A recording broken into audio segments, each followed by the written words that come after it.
you've established beyond question that India is more than capable of walking and chewing gum at the same time and doing a lot more besides that.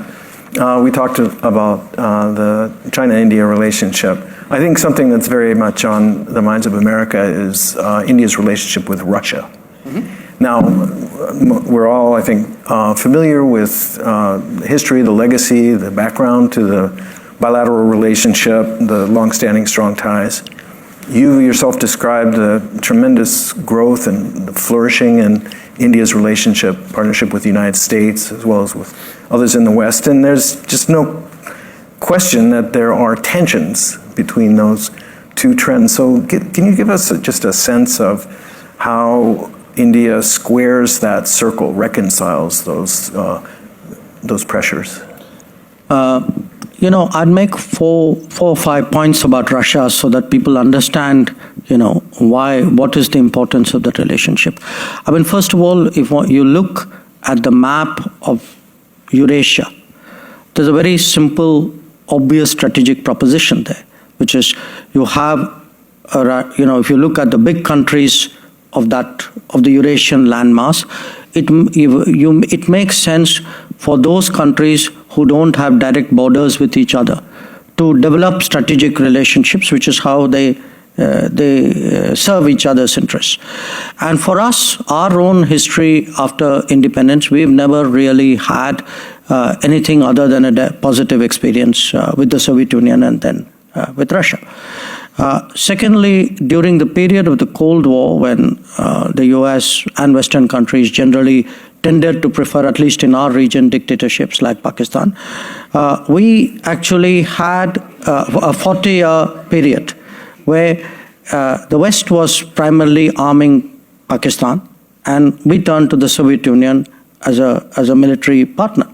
So we have, a long defense and security relationship, other than the strategic and the geopolitical equations of which I spoke about. The third point, I would say, is economic. Today, if you look at India, the nature of the Indian economy, we are large natural resources consumers. And for us, the natural resource exporters of the world hold a very special significance, and so it could be a Russia, it could be an Australia, it could be an Indonesia, it could be the countries of the Gulf for energy requirements. And as Russia today turns more towards Asia because of its current tensions with the West. For us, there are certain economic complementarities here which come to fore. So there is today, I would say, a kind of a geopolitical case for the relationship, a military security case, economic one as well. Now, how do you reconcile this with a growing relationship with the US?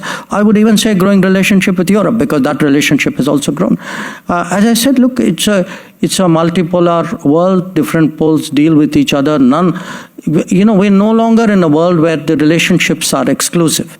Every country wants to get the best out of the international order in the most effective way it can.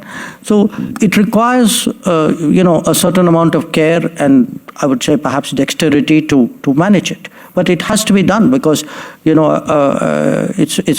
not feasible to expect that big countries constrain their options and don't deal with other countries, not because of their interest, but because somebody else has a problem with those countries. All right, that's a very provocative answer.